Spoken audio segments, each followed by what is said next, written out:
to identify, is this really love for food I have, or is this greed? You got to identify your areas that you're in. Am I really hungry, or am I greedy? Am I really in love, or am I just obsessed and infatuated with this guy? Am I looking beyond his fault and not identifying? Is it not registering in my brain what's really going on? This guy is taking all my money. This guy is beating my tail. This guy is doing all this verbal abuse and physical abuse, and I still love him. Well, you got to question your brain. Do you really still love this guy? Do you love somebody who's taking life from you? You know, you got to question your brain. When I left that relationship, that's how I did it. Every time my mind said go towards him, my heart knew that he was no good for me. The heart knows. But the mind will throw you out there and be like, hey, go on and do it. So the heart knows. And so I had to break that pattern of abuse. I had to break, letting him leave out or putting him out and then drawing him back in. We did that like 100 times, maybe 1,000 times. I talked about it in some of the podcasts that I was talking about relationship abuse. How every time he left, I pulled him back in. Every time he left, I craved for him to come back in. Couldn't sleep, couldn't eat, would make up excuses to get back together and stuff. That's what it is. And you know what that is? That is Satan, because right time you are improving in life. Listen what I'm about to say. Right time you begin to improve, and you know that you're better off without them. You go 1 week without the bond. You go 1 week without that person, and you start feeling better. You start doing your thing, and right time you start improving, that's when the cravings hit the worst to pull you back. Right time you lose 30 pounds, guess what? Now you're craving the sweets more than ever. During the whole time you were losing those 30 pounds, you didn't feel nothing. You were feeling good. You felt like yourself. And then all of a sudden, week 3 comes, and you're craving those sweets. You're craving that man back. You're craving that abuse back from out of that former crisis. And that's because you have relapsed. Anytime we're in situations like this, we need to treat it for what it is. And in recovery situations, sometimes we relapse. And the Google Dictionary, this is another vocabulary word, relapse, it means of someone suffering from a disease. Suffer deterioration after a period of improvement, meaning you improving, but your body is craving to go back to that danger zone. So that's a relapse. Relapse. People relapse in recovery because they feel bad and they can't identify or get on one accord with their brain at the moment. See, your brain is going to tell you this is what you need because this is what you've been feeding your brain. And that's why it's important to feed your brain positive things, positive quotes, positive podcasts, positive sermons. It's important to talk to positive people because during this time of recovery, what you feed your brain is going to determine if you make it out of this or not, or if you relapse and go back. And most of the time, people do relapse, and they'll do it one time, and they'll feel so bad that they won't go back to it. But then we have those who keep relapsing over and over and over. Some of you have consistently relapsed since a young age. Everything you tried to do because of what you went through, because of that trauma abuse, it keeps riding your tail and telling you, no, you can't live prosperous. No, you can't have a well mind. No, you can't have a well body because I say so. Because this is what we're used to. We're used to feeling bad. We're used to wobbling around in the stores. We're used to taking that hit of drugs or that drink of alcohol. We're used to it. We're used to dealing with people who are bad for us. And so your mind is telling you that you can't break free, but I come to tell you, you can break free.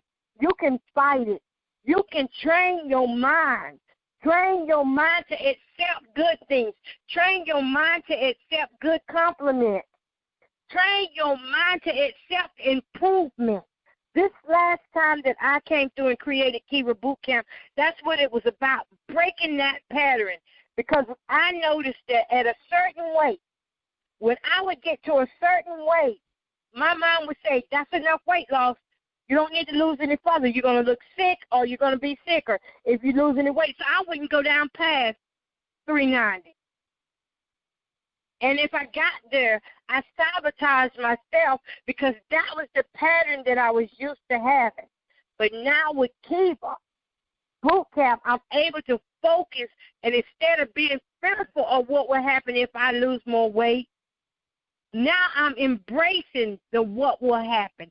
I need for y'all to embrace yourself. I need for you to embrace your recovery of what will happen. Good things will happen. I want to tell you that. Good things will happen. Improvement means that you're doing better than what you was doing before. You not like what you've been through. It means that you're pushing forward. I need you to keep pushing forward. No matter what comes your way, you need to press, get up. Don't complain. Don't have excuses. Improvement. Improvement to a traumatized brain. It will not recognize good things. The brain will not recognize it until it has done it over and over. How do you get a child to learn? You know, I've been helping assistant teachers with virtual learning for my granddaughters, and one thing I realized is that they repeat the alphabet over and over to get the children to learn. You sing the same song over and over. That's how your bruiser gets you down. That's how that food addiction keeps you down. That's how the alcohol addiction keeps you down. Some of you are even addicted to certain pastors preaching to you. That's how that keeps you down. Because they have put the repeated programming in your mind. I need for you to repeat that you are good enough for improvement, because you are good enough for improvement. Even when the negative thoughts start coming your way, you remind yourself, I'm good enough for improvement. I'm one of God's children, amen? So when you have a traumatized brain and after you have came out of a crisis, your brain isn't going to recognize the healing because it's not used to being well. One way to handle your brain when you feel like giving up is to call it. You know, intelligent toughness. That's what I call it. Okay, this is just something I made up, y'all. Intelligent toughness. Well, it's not. I made it up a long time ago when I was coming off in a crack cocaine addiction. I had to have something to call my brain to separate it from my heart. Because, see, the heart knows what it needs and knows what it desires. Some of you desire change. Some of you desire new jobs. Some of you desire weight loss. See, the heart knows the desires, but the mind can't comprehend when it hasn't been well for so long. When the mind is used to being sick, it does not recognize good desires. It only craves bad or attention-seeking desires. So call it. And so when you separate the two, for example, it is telling me I need to get another drink of alcohol or drugs. It is telling me that it's time to eat again. You have to question your it. You got to question your brain because it can have faulty wiring. As a matter of fact, it does have faulty wiring if you are coming out of a crisis. So you have to question your mind. You have to question your brain because it will create fear that makes you feel bad. It will create fear that will trigger anxiety and panic to tell you, hey, you're headed in the wrong direction. But this way is improvement. But because it has been damaged for so long, it can't handle anything good right now. But you have to force it to handle it good. You have to keep telling yourself, yes, I am going to improve. And you have to keep walking in your improvement. Amen. You keep walking in your improvement no matter what.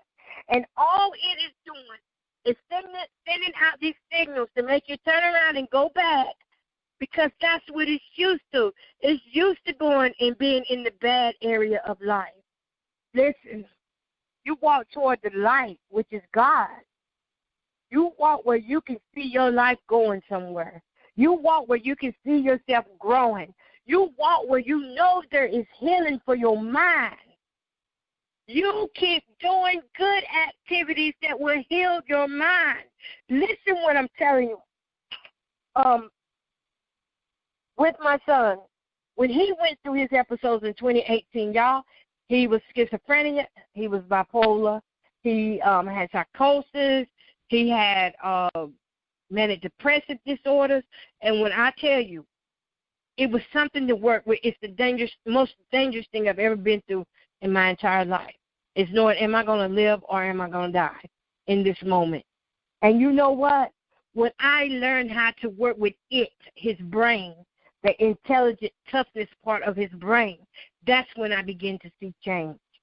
When I began to create patterns that he did not even know that was being created through education, through positive thinking, through positive talking, positive speaking.